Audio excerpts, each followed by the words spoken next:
വെച്ച് കഴിഞ്ഞാൽ, ഈ മണ്ണിനോട്. കാരണം എന്ന് വെച്ച് കഴിഞ്ഞാൽ ഇപ്പോൾ 10-30 കൊല്ലത്തെ 35-40 കൊല്ലം വരെ ഇവിടെ വർക്ക് ചെയ്തിട്ടുള്ള ആൾക്കാരുണ്ട്. 40 വർഷങ്ങളായിട്ട് വന്നും പോയിക്കൊണ്ടിരിക്കുന്ന മലയാളികൾ ഇഷ്ടം പോലെയുണ്ട്. ഈ ഒരു ഗൾഫ് എന്ന് പറയുന്ന ഈ രാജ്യം കൊണ്ടാണ് ശരിക്കും പറയണമെന്ന് വെച്ച് കഴിഞ്ഞാൽ കേരളം ഇന്നത്തെ സ്ഥിതിയിലെത്തിയിട്ടുള്ളത്. അതുകൊണ്ടാണ് ഞാൻ നേരത്തെ പറഞ്ഞത്, ഈ മണ്ണിനോട് നമ്മൾ കടപ്പെട്ടിരിക്കുന്നവരാണ്. പിന്നെ ഇവിടെ വന്ന് ഇപ്പോഴത്തെ എനിക്ക് തോന്നുന്നത് ഇപ്പോഴത്തെ പുതിയ തലമുറയ്ക്കാണ് എത്രയും പെട്ടെന്ന് പണക്കാരനാവണം, പൈസ ഉണ്ടാക്കണം, എനിക്കും അതുപോലെ അങ്ങനെയൊക്കെയുള്ള ആ ഒരു വ്യഗ്രതയിലാണ് പലരും നഷ്ടപ്പെടുന്നതാണ് എൻ്റെ ഒരു. വളരെ ഗ്രാജുവലി ആയിട്ട് നമ്മൾ വളരെ ഗ്രാജുവലി ആയി ഹാർഡ് വർക്ക് ചെയ്ത് സിൻസിയറായി ഒരു ഡെസ്റ്റിനേഷൻ ഉണ്ടെന്ന് വെച്ച് കഴിഞ്ഞാൽ we can reach there, but it will take time. അതുവരെ ക്ഷമിക്കാനുള്ള മനസ്സുണ്ടാവണം. തീർച്ചയായിട്ടും. അതല്ലാത്തവർക്കാണ് ഞാൻ പലരും കണ്ടിരിക്കുന്നത്. ഞാൻ നേരത്തെ ഇപ്പോൾ റഫീഖ് സൂചിപ്പിച്ചതുപോലെ പലരുടെയും താഴ്ചയും കണ്ടിട്ടുണ്ട്, പലരുടെയും തകർച്ച കണ്ടിട്ടുണ്ട്.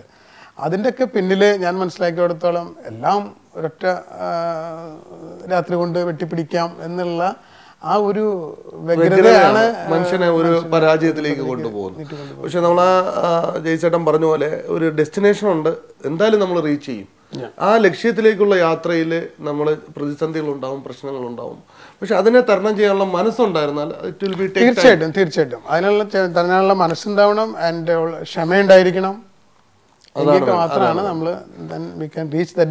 ഇപ്പോൾ 27 വർഷമായി ഈ പ്രവാസ ജീവിതം, ഗൾഫ് ജീവിതം, ഈ കഴിഞ്ഞുപോയ കാലഘട്ടങ്ങളെ കുറിച്ച് ഓർക്കുമ്പോൾ ആദ്യമായി ഗ്രാജുവേഷൻ കഴിഞ്ഞ് ഈ അബുദാബിയിലേക്ക് വന്നിറങ്ങുന്ന ഒരു ചെറുപ്പക്കാരൻ, ഒരുപാട് സ്വപ്നങ്ങൾ എന്ന് പറഞ്ഞാൽ ഒരു ഗൾഫുകാരന് ഒരുപാട് സ്വപ്നങ്ങളുണ്ട്. അതുപോലെ ജയ്സേട്ടനുണ്ടാവും. അപ്പോൾ ഈ കഴിഞ്ഞ കാലഘട്ടങ്ങളെ കുറിച്ച് ഓർക്കും വളരെ നമ്മൾ പ്രതീക്ഷിക്കുന്നതിനേക്കാൾ അപ്പുറമായിട്ട് ദൈവം നമ്മളെ കൊണ്ടെത്തിച്ചു. തീർച്ചയായിട്ടും ഇന്ന് നമ്മളിവിടെ എത്തി നിൽക്കുമ്പോൾ കഴിഞ്ഞുപോയ കാലഘട്ടങ്ങളെ കുറിച്ച് ഓർക്കുമ്പോൾ എന്ത് തോന്നുന്നു?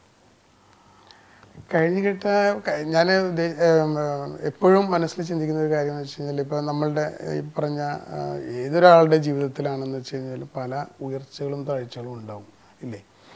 അപ്പോൾ മൊത്തത്തിൽ നോക്കുമ്പോൾ നമ്മൾ വി ആർ ഹാപ്പി, അല്ലേ? അതല്ലേ നോക്കുന്നുണ്ടോ? അപ്പോൾ അങ്ങനെ വെച്ച് നോക്കുമ്പോൾ അതുകൊണ്ടാണ് എനിക്കിപ്പോൾ അങ്ങനെ വലിയ ടെൻഷനും കാര്യങ്ങളൊന്നും ഇല്ല. കാരണം എന്താ വെച്ച് കഴിഞ്ഞാൽ 27 വർഷം മുമ്പ് അതെ ഇപ്പോൾ എന്താണ് എന്നുള്ളത് വെച്ച് നോക്കുമ്പോൾ we are very far away from that. അപ്പോൾ അതുകൊണ്ട് നമുക്ക് ഒരിക്കലും ടെൻഷനും ഇല്ല. നമുക്ക് കൊണ്ടുവന്നൊക്കെ നമ്മുടെ ദൈവം തമ്പുരാൻ ആ ഒരു വിശ്വാസം എത്രത്തോളമാണ് ശരിക്കും ആ വിശ്വാസം നമ്മളെ മുന്നോട്ട് കൊണ്ടുപോകും. കാരണം ശരിക്കും ഇതിലൊരു വിശ്വാസം എന്ന് പറയുന്നത് ദൈവവിശ്വാസം നന്മയെ നമ്മൾ മനുഷ്യനിലേക്ക് അടുപ്പിക്കാൻ കഴിയുന്നു. തീർച്ചയായിട്ടും നമ്മൾ മറ്റുള്ള അവശത അനുഭവിക്കുന്ന ഒരു സമൂഹത്തെ നമുക്ക് നോക്കിക്കാണുവാൻ കഴിയും ദൈവവിശ്വാസം. തീർച്ചയായിട്ടും അതുവരെ അടുത്തറിയണമെങ്കിൽ എല്ലാത്തിനെയും നമ്മൾ അറിയുന്നുണ്ടെങ്കിൽ ആ ദൈവഭയവും ദൈവചിന്തയും ദൈവപ്രാർത്ഥനയും ഒക്കെ വേണം നമ്മൾ മുന്നോട്ട് കൊണ്ടുപോകുന്നത്. എത്രത്തോളമാണ് ആ വിശ്വാസം നമ്മളെ ഈ ബിസിനസ്സിൽ സഹായിച്ചിട്ടുണ്ട്?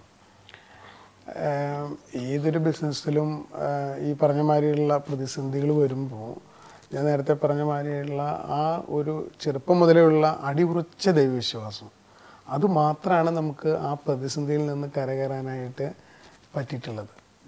ഈ ഒരു ദൈവവിശ്വാസം. അപ്പോൾ അത് നമ്മൾ പിന്നെ തന്നെയല്ല നമ്മുടെ ജീവിതത്തിൽ സംഭവിക്കുന്നത് എല്ലാം ഈ ഒരു ദൈവത്തിൻ്റെ അറിവോട് കൂടിയിട്ടാണ് എന്നുള്ളത് ഉള്ള ഒരു ഉറച്ച വിശ്വാസം ഉള്ളത് കൊണ്ടാണ് നമ്മൾ മുന്നോട്ട് പോകുന്നത്.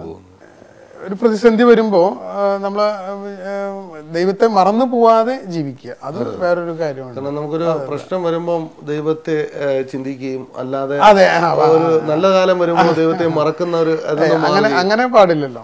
എപ്പോഴും നമ്മുടെ കൂടെ നമ്മുടെ പ്രാർത്ഥനയും നമ്മുടെ വിശ്വാസവും, ശരിക്കും ആ ദൈവവിശ്വാസമാണ് മനുഷ്യനെ നന്മയിലേക്ക് മുന്നോട്ട് കൊണ്ടുപോകുന്നത്. പിന്നെ നമ്മൾ എന്തെങ്കിലും ഒരു തെറ്റായ വിചാരങ്ങൾ നമ്മുടെ മനസ്സിലുണ്ടാവുമ്പോൾ ആ ദൈവവിശ്വാസം നമ്മളെ ആ തെറ്റെന്ന് മാറ്റി ശരിയിലേക്ക് കൊണ്ടുപോകുന്നതാണ്. അതാണ് കറക്റ്റ്. ഒരു കുടുംബം എന്ന് പറയുന്നതാണ് മറ്റൊരു വിജയം എന്ന് പറയുന്നത്. നമ്മുടെ ഏതൊരു ബിസിനസ്സിൻ്റെയും വിജയത്തിൻ്റെ പ്രധാന ഘടകം എന്ന് പറയുന്ന കുടുംബം. കുടുംബത്തിന്റെ സപ്പോർട്ട്. തീർച്ചയായിട്ടും വളരെ സന്തോഷമായ ഒരു കുടുംബജീവിതം എന്നുള്ളതാണ് ജെയ്സേട്ടന്റെ മുഖത്തും നമുക്ക് നോക്കാൻ കാണും. കാരണം അത് തന്നെയാണ് ആ വിജയത്തിന്റെ മറ്റൊരു ഘടകം. അതുണ്ട്. എത്രത്തോളമാണ് ആ കുടുംബത്തിന്റെ സപ്പോർട്ട് നമുക്ക്? ഞാൻ ഇവിടെ വന്ന് പിന്നെ 27ാമത്തെ വയസ്സിൽ തന്നെ മാരേജ് കഴിഞ്ഞു. എവിടെ നിന്നാണ് വാങ്ങിച്ചത്? ചാലക്കുടി. തൃശ്ശൂർ ജില്ലയിൽ തന്നെ ചാലക്കുടിയിൽ നിന്നാണ് ഞാൻ മാരേജ് ചെയ്തിരിക്കുന്നത്. അപ്പോൾ അന്ന് മുതൽ തന്നെ പുള്ളിക്കാരിത്തി എൻ്റെ കൂടെയുണ്ട്. ഇപ്പോൾ ഞങ്ങൾക്ക് 3 മക്കളുണ്ട്. മൂത്ത ആള് മിനറ്റ്, ആള് ഇപ്പോൾ 11th ഗ്രേഡിൽ പഠിക്കുന്നു. പിന്നെ രണ്ടാമത്തതും മൂന്നാമത്തതും ബോയ്സ് ആണ്. രണ്ടാമത്തെ ആള് 9th പഠിക്കുന്നു, സെഡിൻ. പിന്നെ മൂന്നാമത്തെ ആള് 5th ഗ്രേഡിൽ പഠിക്കുന്നു, അലൻ. വളരെ സന്തോഷമായ ഒരു കുടുംബം, വളരെ സന്തോഷകരമായ ഒരു കുടുംബജീവിതമാണ്. അതിനെ എപ്പോഴും ദൈവത്തോട് എല്ലാ ദിവസവും ദൈവത്തോട് നന്ദി പറയുന്ന ഒരു സംഗതി കൂടിയാണ്. ഒരു കാര്യം എന്ന് വെച്ച് കഴിഞ്ഞാൽ നമ്മൾ ഓരോ പ്രവാസികൾ നേരത്തെ പറഞ്ഞ പോലെ ഓരോരുത്തരും ഓരോ സ്വപ്ന ജീവികളാണ്. അതെ, സ്വപ്നങ്ങൾ കാണാറുണ്ടോ? സ്വപ്നങ്ങൾ കാണാറെന്ന് പറഞ്ഞാൽ എല്ലാവരും കാണുന്ന പോലെ ഞാനും സ്വപ്നങ്ങൾ കാണുന്നുണ്ട്. ഓക്കെ, ഈ ഒരു യാത്ര സഫലമാണ്? തീർച്ചയായിട്ടും. ഇനിയുള്ള സ്വപ്നം എന്താണ്? ഇനിയുള്ള സ്വപ്നം എന്ന് പറയുകയാണെന്ന് വെച്ച് കഴിഞ്ഞാൽ എന്നാൽ കഴിയാവുന്ന സഹായങ്ങളും സഹകരണങ്ങളും മറ്റുള്ളവർക്കും കൂടി പകരുക. മാക്സിമം നമ്മളെ വീട്ടുകാരൊക്കെ ഹാപ്പിയാണ്. അതോടൊപ്പം തന്നെ ഇനിയിപ്പോൾ നമ്മളുടെ സമൂഹത്തിന് വേണ്ടി അവശത അനുഭവിക്കുന്ന ഒരു സമൂഹത്തിന് വേണ്ടി നമ്മൾ തീർച്ചയായിട്ടും നമ്മളെ കൊണ്ട് കഴിയുന്ന സഹായം ചെയ്യുന്നുണ്ട്.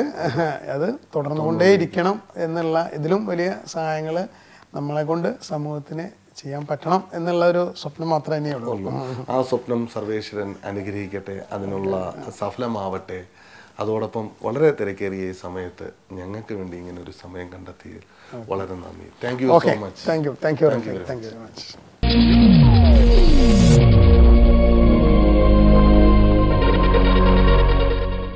ഈ എപ്പിസോഡ് ഇവിടെ അവസാനിക്കുകയാണ്. ശ്രീ ജെയ്സൺ ജോൺ സാറുമായിട്ടുള്ള അഭിമുഖം ശരിക്കും ഒരുപാട് കാര്യങ്ങൾ നമുക്ക് പകർന്നു തന്നു. ഇനിയുള്ള സ്വപ്നം എന്താണെന്ന് ഞാൻ ചോദിച്ചപ്പോൾ അദ്ദേഹം പറഞ്ഞത് ഒരുപാട് കാര്യങ്ങൾ നമ്മളെ കുടുംബത്തിനും മറ്റുള്ളവർക്കും എല്ലാം നമ്മളിവിടെ എത്തിച്ചേർന്നു. ഇനി നമ്മുടെ സമൂഹത്തിന് വേണ്ടി എന്തെങ്കിലും ചെയ്യുന്നുണ്ട്. അതിൽ ഇനിയുള്ള യാത്രയിൽ ഒരുപാട് നന്മകൾ ചെയ്യണം. ഇതാണ് നമുക്ക് സാമൂഹിക പ്രതിബദ്ധത എന്നുള്ള ഒരു വിഷയത്തെ നമ്മൾ ഏറ്റവും കൂടുതൽ മനസ്സിലാക്കിയത്. ഒരു സാമൂഹിക പ്രതിബദ്ധതയുള്ള നല്ലൊരു ബിസിനസ്സുകാരനാവണം. സമൂഹത്തിൽ അവശത അനുഭവിക്കുന്നവരുടെ വേദന അതിൽ ഉൾക്കൊള്ളുവാൻ കഴിയണം. അത് ദൈവാനുഗ്രഹത്താൽ അദ്ദേഹത്തിൻ്റെ മാതാപിതാക്കളുടെ പ്രാർത്ഥനയിലും അവരുടെ അനുഗ്രഹത്തിലും ശ്രീ ജെയ്സൺ ജോണിന് സാധിച്ചു എന്നുള്ളതാണ് ഇവിടെ നമ്മൾ മനസ്സിലാക്കിയ ഏറ്റവും വലിയ പാഠം. നമുക്ക് പ്രാർത്ഥിക്കാം അദ്ദേഹത്തിനും കുടുംബത്തിനും അദ്ദേഹത്തിൻ്റെ സ്ഥാപനങ്ങൾക്കും ഒരുപാട് ഐശ്വര്യം സർവേശ്വരൻ നൽകട്ടെ. അതോടൊപ്പം അദ്ദേഹത്തിൻ്റെ സ്വപ്നങ്ങൾ സാക്ഷാത്കരിക്കട്ടെ എന്ന് മാത്രം പ്രാർത്ഥിക്കുന്നു. നന്ദി, നമസ്കാരം.